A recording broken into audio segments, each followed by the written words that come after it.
Good news, Castellano. It's time for the tropical update. It's good news here. Our Hermine is actually a depression now. All right, but it's been one of the longest-lived tropical storms, almost 24 hours, landfalling as a tropical storm. That's pretty good. Obviously, it was trying to develop on the way in. So there it is. I mean, that's not changed the graphic yet. I'll put the L back on there. But what we're going to watch tonight is this area right near the center. That's where the heaviest rain is going to focus as it makes its way toward Abilene. You can see this other area that's kind of setting up right along the Oklahoma-Texas line. And so this is kind of the time of night where you don't have a lot of mixing of the atmosphere, and you can see these areas begin to set up a little bit. So Dallas, you're kind of in this dry spot right now. You're probably going to stay that way. You'll probably deal with the tail end of this as it works its way to the north. Right now, keeping an eye on a couple of cells southeast of Austin for a little bit of severe weather. There have been some funnel clouds associated with that. But you know what? It's really all breaking from there. We don't have a lot to look at, so I'm going to take you over to Africa because I want to say and state clearly that the tropics are not dead. There's plenty of action with these tropical waves that we will continue to watch move off the coast over the next several days. And believe it or not, the one that we've been watching, which is weekend, is now fired up a little bit again. That's south of Puerto Rico. This is what is left of Gaston running through here.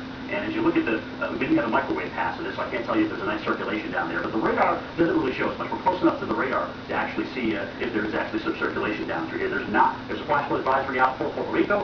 Not surprising here, given the amount of moisture here. You'll notice some of the rainfall is actually heading over to Punta Cana. And eventually this may be an issue for Haiti as well in terms of heavy rain as we go through the late overnights and on until tomorrow morning. But it looks like things will improve tomorrow pretty nicely. The models take this off toward the west and continue to track it toward the west.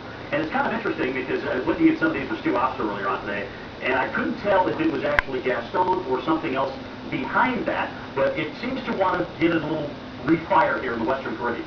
So we're going to need to keep an eye on this later on the weekend toward early next week because this similar path that we're watching here over into parts of South Texas and Mexico may fire up again. And this is just one of the models. I want to show you two things. A, Hermine's moisture, and B, obviously the propensity for things to develop a little bit farther east. So you can see a disturbance right through here and one that's coming off the African coast. That's why I'm saying don't think that everything's over now. We're getting this little lull in action. You obviously can't tell what's going on with Gaston through here. That's going to be post Sunday 8 a.m. if this model goes north. But the models bring the moisture north in Oklahoma, Kansas, Missouri, and it's kind of take it around and fizzle a little bit. But boy, I'll tell you guys, over the next 48 hours or so, as Hermine's moisture couples itself with that stalled out front, we may have a flood situation for Kansas, Missouri, and Arkansas that has yet to unfold. Back to you. Unbelievable. All right, Jim, thanks so much. Still to come tonight, we're going to take you to weather around the globe.